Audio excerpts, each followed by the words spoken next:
Well, good evening. I'm Alan Jackson, and welcome back to Nashville. President Trump went back to Washington to make America great again, but also to make America healthy again. And it's a good thing, because when you measure the health of Americans, the young, the older, and those in between, it shows a country in great need of better health. The vitamins and medicine are here, but the healthy habits for living a good long life are not. In fact, we have access to so much food, there's too much of us. To find better health, we need to recognize the truth about what leads to being healthy and what doesn't. We also need to change our habits. If you want to lose weight, eating a hot fudge sundae every night is probably not going to get you to your goal. So amid all the headlines about Elon Musk and his budget-cutting staff, the Senate finally approved the nomination of Robert F. Kennedy Jr. to head the Department of Health and Human Services. His relationship with Mr. Trump actually started not on health, but on the big group of voters he was attracting when he ran for president. And at the time, candidate Trump was looking to attract every voter he could. I remember former Senator Scott Brown talking about Kennedy when he held one of his backyard barbecues in New Hampshire. He told me that Bobby had the largest turnout of all the candidates. People came from all over to hear what Kennedy had to say, even if they weren't at all sure if he would be president. With that, I want to bring in the former senator. Welcome back, Scott. Great to be on. Thank you. I spent a bit of time interviewing Bobby Kennedy last year. I know you know him very well. In fact, you ran and won his uncle's Senate seat, a Republican winning in a seat held by Ted Kennedy in a state that had been all Kennedy all the time. How'd you make that happen?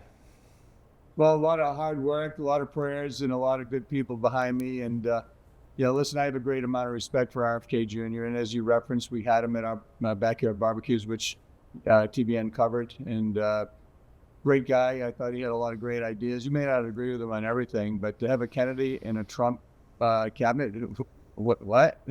So that's a good thing. And I think it's a lot like Abraham Lincoln. Remember when Lincoln won, he brought in all his kind of enemies and people he wasn't, really that close with, and had an incredible cabinet. And I think that's what Trump is doing as well. Well, I happen to know that you coach a girls' basketball team and are quite involved in athletics. Tell me what you think of this emerging emphasis on making America healthy again. Yeah, it's a no-brainer. I mean, I work out 2 or 3 hours a day, swim, bike, run, lift. I obviously coach and have tried to live a healthy lifestyle.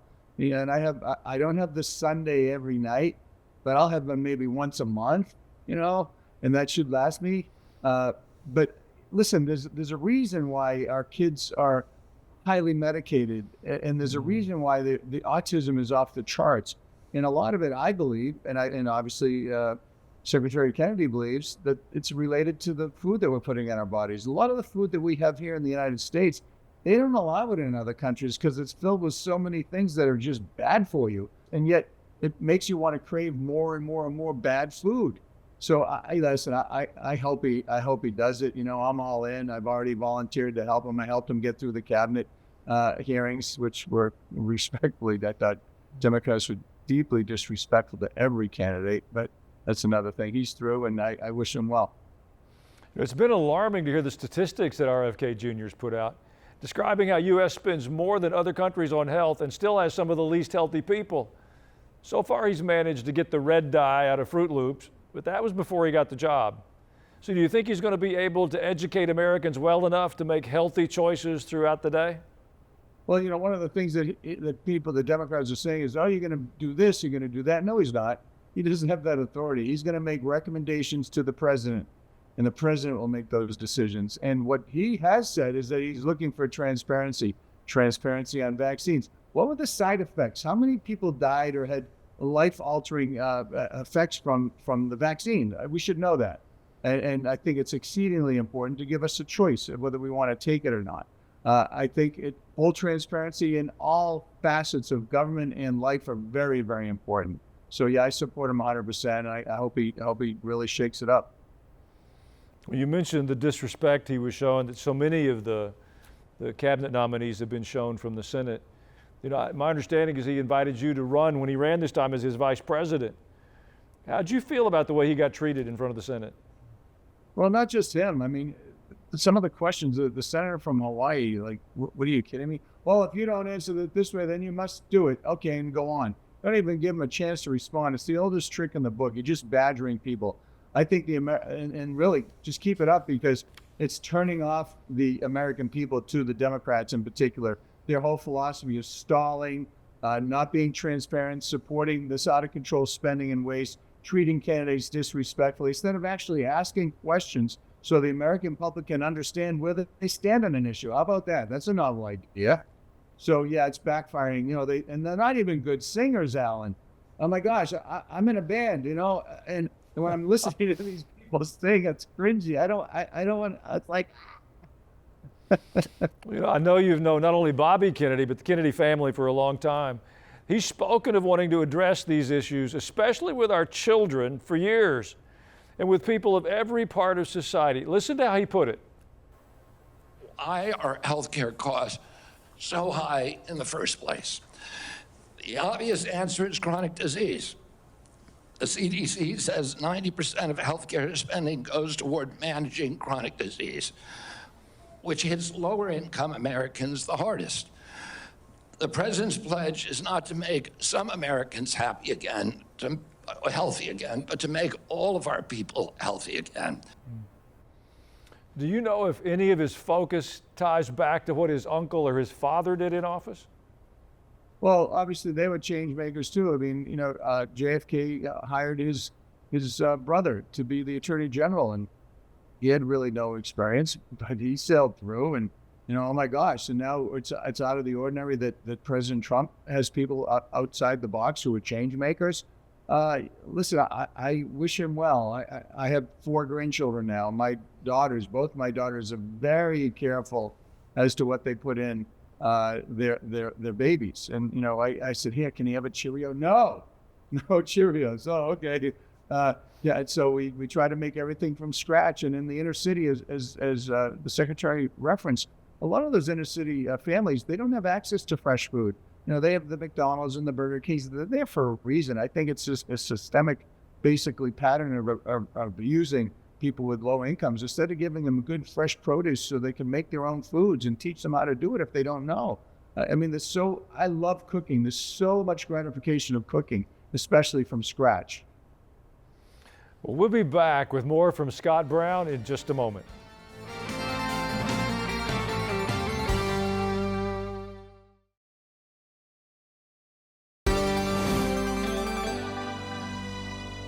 We're back now with former Ambassador Scott Brown. I remember when the food pyramid came along, then those easy-to-read nutrition labels showed up on boxes of food, showing the number of calories, the sodium level, and cholesterol. It was a good step, but the science is now so much better. And we know that processed foods and things that live for months on a shelf, they contain some pretty harmful ingredients. Scott, what do you think it takes? Are labels going to make us healthier eaters, or something else going to be required? Well, that's really up to the individuals. I think it's important to have transparency. I think it's important to read the labels. I do. But my philosophy is if it comes out of the ground, comes out of the ocean, or if it's there and it's in this cycle and circle of life where we need those, sadly, an animal to help us thrive and flourish, or do it naturally through grains and proteins. What's wrong with that? You're not going to find that in a can. You're not going to find that at McDonald's and Burger King and Kentucky Fried Chicken, by the way, which I do go to. Okay, so I'm not somebody, but I don't do it every day. I do it after a triathlon, or I do it when I haven't had this in a month, so I'm going to go just go. And that's okay. And it's important with moderation, I think. And if you don't know, then go find out. Get a nutritionalist to help you, or somebody who does it a little bit better than you. Your grandmothers, they're always notoriously good for helping bake. That's how I learned how to cook. So, well, if I'm correct, you ran against the Affordable Care Act, though that was many years ago, believing that in market-driven healthcare solutions. Is that still the case? Yeah, absolutely. You can keep your doctor. Remember that? Well, no, you can't. And the cost of driving prices higher and higher and higher. And, we had it in Massachusetts. They called it Romney Care, and other states had it as well. I believe that the state governments, as in education, as in healthcare, can do it way better than the federal government. Look at the post office. Great people, amazing people. A lot of my friends are postal workers, but they're like, $10 trillion of national in debt right now, or some ridiculous number. I could be wrong, so don't quote me, but I think it's pretty high. They run deficits every year. We can do it better in the States, and I believe that really, really strongly. Well, I opposed further involvement of the government in our health care because I'd watched what they'd done in the VA system. And our veterans did not have the finest health care in our nation. And until they provide that, I don't want the government meddling in the rest of our health care. I know you've got more experience than I do, but do you think they're ever going to get better, or do they just want the money out of the system? Well, listen, there's some amazing angels that work in our VA system. Amazing, loving, amazing, faithful people who are there doing God's work. But the bureaucracy at the top and the ability to actually get things done, and a lot of people are there just getting a paycheck, it's real and it's rampant. That's why you see them going through these agencies right now to streamline and consolidate. And with regard to people getting these notices, I know it's difficult. I personally believe, I don't have any reason to believe this, but just based on experience, that some of those people will be brought back because they fulfill a critical role. And if you have been let go, you should let the administration know. Elon reads his tweets, says, sir, I'm a critical person. Is there a way I can speak to you or somebody about being rehired? Because we don't want to lose great people. There are a ton of them out there. So yeah, I'm against that, and I would obviously continue to work hard to do the best we can for our people. Well, you served in Washington and in Congress. Is it possible for our government to lower prescription drug costs? It doesn't seem that Americans pay far higher prices for medicine that's sold for less in other countries. Do other countries subsidize the cost? Why is it different here? Well, actually, I worked on that at length, not only as a state senator, but as a U.S. senator. Yeah, listen, you can buy the same drug in Canada, Mexico, that's made in the U.S. And a lot of it is because of regulations and so many middlemen in between. But here's the issue with a lot of these drugs. Yes, we create the drugs, and there's an amazing amount of money that's laid out, money, knowledge, time laid out to make these drugs. And a lot of the times they're trying to recoup that money. But the various bureaucracy bureaus that create a terrible bureaucracy to allow these types of drugs to be approved. For example, there are drugs that have been used in Europe for decades. Yet, if they want to take that drug and bring it to the United States, and it's a very effective drug, they have to go almost and start from scratch. So that raises the cost up versus looking and say, well, let me see all your studies from that. But because it's so parochial, they don't do it that way. We got to start from scratch. We need new studies. We've been in business for 20 years with this drug. It works. Here's the data. No. That's the problem. And that's the biggest problem right there, is not looking at, obviously, history and other countries and their knowledge and their history of success. One of the things Bobby Kennedy said when he was finally confirmed that caught my attention was that this is a spiritual issue as well. He says that being spiritually healthy as a society is one where people aren't ruled by fear, but they're informed by decision making. What can you add to that? I know you know him well. Yeah, what I thought out of that was something really interesting. I actually thought a lot about it. Like, here we are in the winter. It's cold, it's windy, it's snowy. We have floods and fires. We had 4 years of an administration that were just just pounding us every day with something new that we were bad. Whether you're a man who feels masculine and wants to be a man, and you can't be that because all the names and pronouns. It was very, very confusing. So a lot of people are depressed out there. We weren't able to go to our churches and get real counsel from our pastors and priests during the pandemic. They were arresting people and shutting them down. So there's a spiritual need out there for people who are down in the dumps, depressed, hurting, and they quite frankly, they're in a cycle and they don't necessarily know how to get out. And it's, Alan, it's you. I've heard you. I've watched you. It's you and people like you that can reach out and break through that cloak of protection that they have, because they built up bricks around them right now, and they're scared to come out of the little brick house that they've created. So if we can take a brick up at a time, reel them in, bring them into our churches, bring them into our social groups, go out for a walk with them, go for a bike ride, go have a play date with the kids. You got to get them out. We have to start socializing again. I think that's very important. I think he was spot on, because then that leads to healthy behavior, more support systems, and then we can tackle the other things, which is the transparency in drugs and the use of drugs, et cetera. Well, Scott Brown, you have outpreached the pastor today. Thank you for joining us. Oh, it's great to see you as usual, and God bless you, and God bless all your viewers and listeners. In a moment, some thoughts of my own. There's hope, I promise.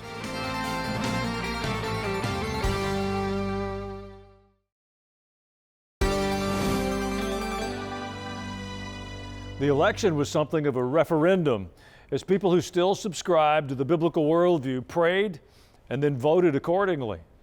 However, I would submit to you that an election, it doesn't fix us. In my imagination, an election is more like going to the doctor for a physical. You go there to have your health evaluated.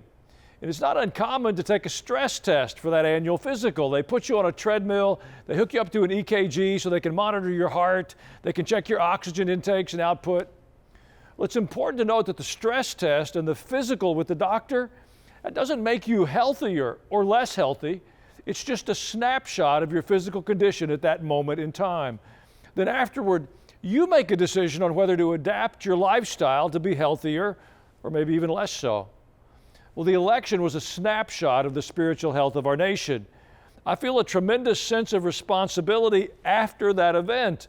I don't think we can sit in our lazy boy chairs and fold our arms and say to those we sent to Washington, D.C., you have to fix this problem.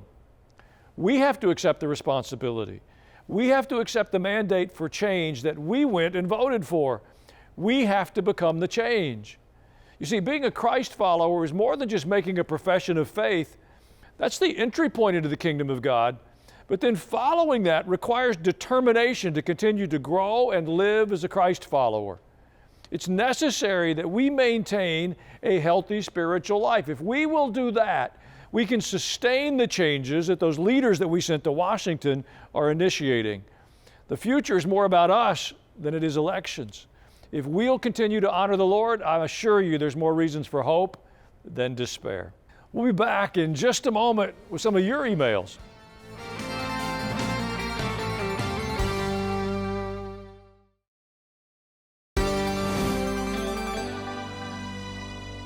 And thank you for your emails, your thoughts, and perspectives. They matter a lot.